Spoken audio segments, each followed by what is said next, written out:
آزمائشوں سے گزر کر نعمتیں ملتی ہیں، آزمائشوں سے گزرنا پڑتا ہے۔ دیکھیں نا بلال حبشی رضی اللہ تعالیٰ عنہ، عمل کرنا پڑتا ہے۔ پیارے نبی صلی اللہ علیہ وسلم نے ان کی پاؤں کی آہٹ جنت میں سنی، پوچھا کیا کرتے ہو؟ فرمایا ہر وضو کے ساتھ 2 رکعتیں پڑھتا ہوں، نفل پڑھتا ہوں، ہے کہ نہیں؟ اور پھر حضرت بلال حبشی اللہ نے ان کو مؤذن بنایا، اگرچہ یہ کتابوں میں نہیں موجود، لیکن میں اکثر عرض کرتا ہوں کہ جب بلال آگ کے کوئلوں کے اوپر، گرم پتھروں کے اوپر اللہ کی توحید کے نغمے الاپتے تھے، تو پھر اللہ نے انعام دیا نا کہ اے بلال جب تو ہماری محبت میں ہماری توحید کے نغمے الاپتے ہوئے ہر قسم کی تکلیف کا سامنا کرتے تھے، اللہ کے نبی نے کہا کہ اے بلال آہستہ کہہ لو، لیکن آگے نہیں، تو اللہ کی توحید کا نغمہ اونچی الاپنے میں جو لذت ہے وہ دل میں نہیں۔ جب بلال نے اللہ کی توحید کے نغمے گرم پتھروں پہ الاپے تو اللہ نے پھر انعام دیا نا، جب مکہ فتح ہوا تو حرم کے اوپر خانہ کعبہ میں پھر بلال نے وہاں پر اللہ کی توحید کے نغمے الاپے۔ یہ مؤذن ایسے نہیں بن گئے۔ ابو بکر صدیق، دیکھیں نا، ادھر سمجھانے کے لیے بات کر رہا ہوں، خطرہ ہو نا کسی کے بارے میں بڑا سخت، اس کے ساتھ کوئی نہیں چلتا کہ یار اس کو کسی نے بھی اٹیک کر دینا ہے، کچھ بھی ہو سکتا ہے، چلتے ہیں اس کے ساتھ نہیں نہ چلتے۔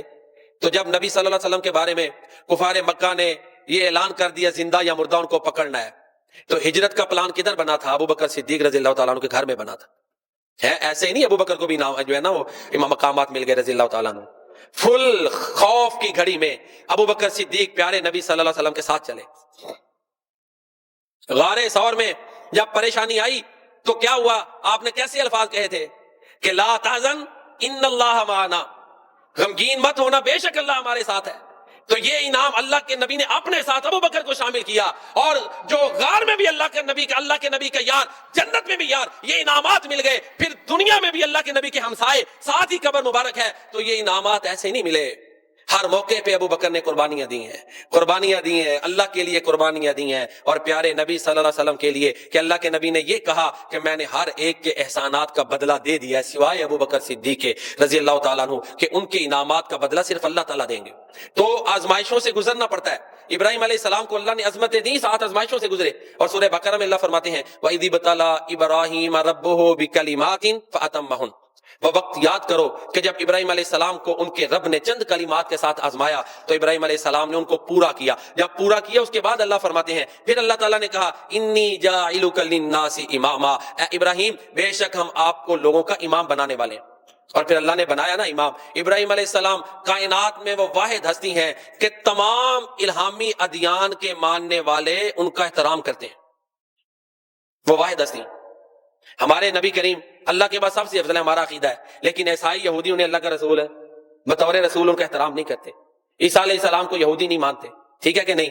اسی طرح یہ ہیں امتیازات ہیں، لیکن ابراہیم علیہ السلام وہ ہستی ہیں کہ جن کو مشرکین مکہ بھی اپنا پیشوا مانتے تھے، جن کو یہود بھی اپنا پیشوا، نصارہ بھی اپنا پیشوا، اور مسلمان بھی اپنا پیشوا مانتے ہیں۔ تو یہ مقام، یہ منصب امامت اس وقت ملا جب ابراہیم علیہ السلام آزمائشوں سے گزرے۔ اللہ نے حکم دیا کہ اپنی چھوٹے بچے اور بیوی کو وادی مکہ میں چھوڑاؤ، ابراہیم علیہ السلام چھوڑ آئے۔ وہاں پہ کوئی بلڈنگ نہیں تھی، کوئی رہائش نہیں تھی، کھانے کا تھوڑا سا سامان تھا، چھوٹی قربانی نہیں ہے۔ آج ہم جو ہے نا سکول کالج کے لیے، مجھے بھی اللہ توفیق دے کہ ہم اپنے اندر بہتری لائیں، بچوں کو اٹھائیں گے، بڑی فکر کریں گے، لیکن ویسے دین کے معاملے میں ہو تو ہم سب سے زیادہ لچک دکھاتے ہیں۔ میں بھی شامل ہوں، اللہ مجھے بھی توفیق دے کہ ہم بہتر لائیں، بہتری کریں۔ سب سے پہلے دین کے معاملے کو آگے رکھا، بیوی ہے، بچہ ہے، اللہ کے حکم کے مطابق جو ہے نا مکہ مکرمہ میں چھوڑا ہے۔ تو پھر اللہ نے انعام دیے نا، کتنے انعامات ملے؟ آب زمزم پھوٹا ہے، اور اما ہاجرہ جس نے اللہ کی رضا کے لیے اپنے خامد کی اطاعت کی کہ اللہ کا حکم ہے، اور پوچھا تھا نا ابراہیم علیہ السلام جب چھوڑ کے جا رہے تھے اللہ کا حکم ہے، کہا ہاں، پھر انہوں نے کہا تھا اللہ ہمیں ضائع نہیں کرے گا، یہ ان کا بھی ایمان تھا۔ تو اللہ نے پھر عظمتیں دے دی۔ یہ اکیلی عظمت جو اما ہاجرہ کو ملی ہے کائنات میں کسی اور عورت کو نہیں ملی، کسی عورت کو نہیں ملی۔ یہ صفا مروہ کی سعی یہ عبادت کا حصہ ہے، یہ حج کا رکن ہے، یہ عظمت یہ اما ہاجرہ کو ملی۔ وہ اسماعیل کو جب بھوکا پیاسا تڑپتا ہوا دیکھ رہی تھی، کبھی صفا پہ مروہ پہ، صفا پہ مروہ پہ، جو وہ گئیں اللہ نے ان کے اس عمل کو عبادت بنا دیا۔ اللہ اکبر، کتنی بڑی عظمت ہے۔